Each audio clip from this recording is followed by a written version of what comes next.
ఇక పెద్దలందరూ కూడా గవర్నర్ గారిని కలవచ్చడం జరిగింది. కౌంటింగ్ అయిపోయిన తర్వాత, ఎన్నికల లెక్కింపు అయిన తర్వాత ఈ ఆంధ్రప్రదేశ్ రాష్ట్రంలో జరుగుతున్నటువంటి బీహార్ తరహా కిరాతకాలు, బీహార్ తరహా హింసా రాజకీయాలు ఇవన్నీ కూడా గవర్నర్ గారి దృష్టికి తీసుకెళ్తామైంది. ఎన్నికలు ఒక పక్క జరుగుతుంటే, ఎన్నికలు సంపూర్ణంగా పూర్తవకుండానే మధ్యాహ్నం నుంచి తెలుగుదేశం పార్టీ గూండాలు ఏ రకంగా ఇళ్లపై దాడులు చేయటం, ఇళ్లు తగలబెడతాం, ఇంట్లో ఫర్నిచర్ ధ్వంసం చేయటం, మనుషుల్ని కిరాతకంగా కొడతాం, ఇళ్లలోకి వెళ్లి ఆడవాళ్లని హింసించటం, కార్లు ధ్వంసం చేయటం, కార్లు తగలబెడతాం, ఆస్తులు నాశనం చేయటం, భయభ్రాంతులకు గురి చేయటం.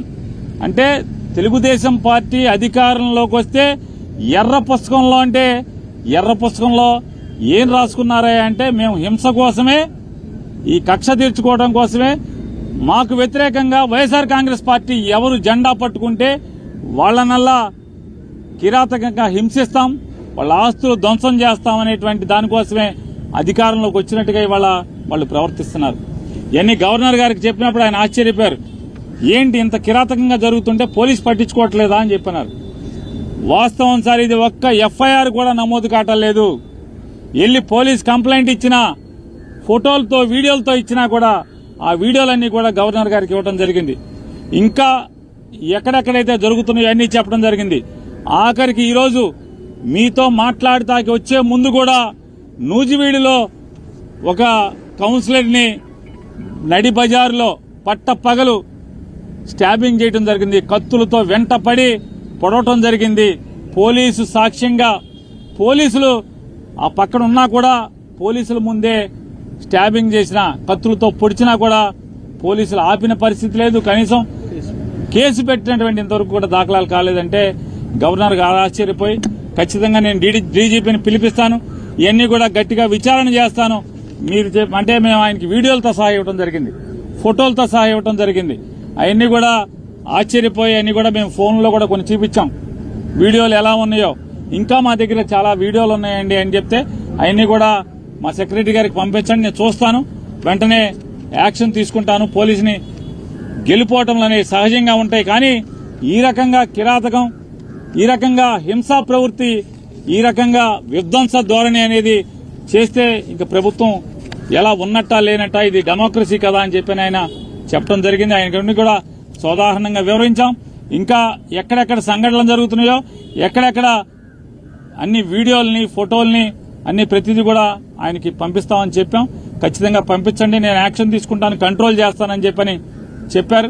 అలాగే ఆంధ్ర రాష్ట్ర ప్రజలకు కూడా తెలియజేస్తున్నాం, గవర్నర్ గారికి ఏది చెప్పామో మీకు కూడా అదే చేస్తున్నాం. ఇవాళ అంటే 4వ తారీఖు మధ్యాహ్నం నుంచి ఏ రకంగా తెలుగుదేశం పార్టీ హింస ప్రవృత్తితో చెలరేగిపోతుందో, హింసను ఏ రకంగా ఈ ఆంధ్ర రాష్ట్రం మీద ప్రజ్వలింపజేస్తున్నారో, అంటే వాళ్ళు గెలిచింది ఈ రకంగా ధ్వంసకాండ కోసమా, ఈ రకంగా హింసాకాండ కోసమా ఇవాళ ప్రజలు ఓటేసిందా చంద్రబాబు నాయుడు గారికి, కూటమికి అని చెప్పని మేము మీ ద్వారా, ప్రజల ద్వారా ఇవాళ తెలుగుదేశం పార్టీని, కూటమి నాయకుల్ని హెచ్చరిస్తున్నాం. ఈ రకంగా మీరు ప్రోత్సహిస్తే ఈ సంస్కృతిని, బీహార్ సంస్కృతిని ఆంధ్ర రాష్ట్రంలో గనక మీరు బీజం నాటితే ఎల్లకాలం మీరేం ఉండరు కదా. అంటే ఈ రాష్ట్రానికి కొత్తగా ఏం సంస్కృతి తీసుకొస్తున్నారు మీరు అంటే ఇది అందుకోసమే జగన్మోహన్ రెడ్డి గారు కూడా ఈ ఎక్కడెక్కడైతే రాష్ట్ర వ్యాప్తంగా 26 జిల్లాల్లో హింస ప్రజ్వలిల్లుతుందో, ఈ భీకరంగా ఈ దాడులు చేస్తున్నారో, ఈ దాడుల్ని ధ్వంసకాండ రచిస్తున్నారు, వీటన్నిటిని కూడా గట్టిగా నిలువరింపజేయడం కోసం, వైఎస్ఆర్ కాంగ్రెస్ పార్టీ కార్యకర్తల మీద ఎక్కడైతే దాడులు జరుగుతున్నాయో వాళ్ళందరినీ కూడా రక్షించడం కోసం పోలీసులు ఎలాగో ప్రేక్షక పాత్ర పోషిస్తున్నారు. పైన చంద్రబాబు నాయుడు, కూటమి నాయకుల యొక్క ఒత్తిడి మేరకు పోలీసులు ఏ రకంగా నిర్వీర్యంగా చూస్తూ ఊరుకుంటున్నారో, తోలుబొమ్మల్లాగా చూస్తూ ఊరుకున్నారో, వీటన్నిటిని కూడా మేము కూడా మా కార్యకర్తలను కాపాడుకోవడం కోసం 26 జిల్లాల్లో మాజీ మంత్రులతో, ఎమ్మెల్యేలతో, ఎమ్మెల్సీలతో వీళ్ళందరితో కూడా 26 జిల్లాల్లో కమిటీలు ఏర్పాటు చేయడం జరుగుతుంది.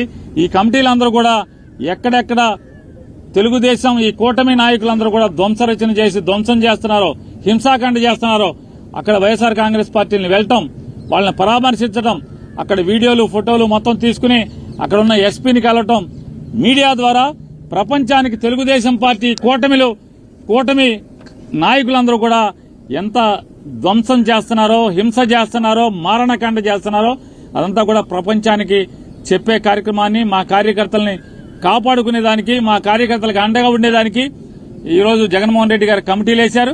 ఆ కమిటీలన్నీ కూడా రేపటి నుంచి ఆ కార్యక్రమాల్లో ఎక్కడెక్కడైతే దాడులు జరిగినాయో, దాడులు జరిగిన వెంటనే సమాచారాన్ని అందుకు వెళ్తాం గాని, అలాగే లీగల్ టీంలన్నీ కూడా రాష్ట్ర వ్యాప్తంగా ఉన్న 26 నియోజకవర్గాల్లోని వైఎస్ఆర్ కాంగ్రెస్ పార్టీ లీగల్ టీంలన్నీ కూడా యాక్టివేట్ చేయడం జరిగింది. వాళ్లు కూడా ఎవరైతే రాజకీయ పార్టీ నాయకులతో పాటు వాళ్లు కూడా వెళ్లటం, కేసులు ఎక్కడెక్కడైతే కడతలేదో కేసులు చేసేదానికి కూడా ఎస్పీలను కలవటం, అలాగే ఆ వివరాలన్నీ కూడా మళ్లీ గవర్నర్ గారికి తీసుకొచ్చి ఇచ్చేదానికి కూడా ఇవాళ మేము నిర్ణయం తీసుకోవడం జరిగింది. ఇవాళ మరొకసారి కూటమి నాయకుడైన చంద్రబాబు నాయుడు గారిని కూడా గట్టిగా మేము హెచ్చరిస్తున్నాం. ఈ బీహార్ సంస్కృతిని లేదా ఈ వేటాడే అధికారాన్ని అడ్డం పెట్టుకుని ఈ వేటాడేటువంటి, ధ్వంసం చేసేటువంటి, ఆస్తులు తగలబెట్టేటువంటి లేదా మనుషుల్ని ప్రాణహాని చేసేటువంటి, నరికేటువంటి, కత్తులతో దాడులు చేసేటువంటి సంస్కృతిని ప్రారంభిస్తే ఖచ్చితంగా దీని పర్యవసానాలు అనుభవించాల్సి వస్తుంది భవిష్యత్తులో అని కూడా చంద్రబాబు నాయుడు గారికి హెచ్చరిక చేస్తూ ఇది మానుకోమని చెప్పని, కట్టిపెట్టమని చెప్పని, అలాగే వారిని గట్టిగా డిమాండ్ చేస్తూ పోలీసును కూడా, అధికారులను కూడా మేము డిమాండ్ చేస్తున్నాం. ఈ రకమైనటువంటి చేస్తే భవిష్యత్తులో చేయగలిగేదే ఉంటుంది. పిల్లిని గదిలో పెట్టి కొడితే పిల్లి కూడా తిరగబడుతుంది ఆత్మరక్షణ కోసం. ఖచ్చితంగా వైఎస్ఆర్ కాంగ్రెస్ పార్టీ కార్యకర్తలను కాపాడుకుంటాకి మేము కూడా తిరుగుబాటు చేయాల్సిన పరిస్థితులు వచ్చేదాకా తీసుకురాబాకండి అని చెప్పని కూడా వారికి తెలియజేసుకుంటూ, గవర్నర్ గారు గట్టిగా చెప్పారు, పోలీసుని పిలిపించి వీటన్నిటి మీద విచారణ చేయిస్తాను, ఈ ధ్వంస రచనని, ఈ హింసాకాండని కంట్రోల్ చేస్తానని చెప్పని కూడా గవర్నర్ గారు చెప్పడం జరిగింది.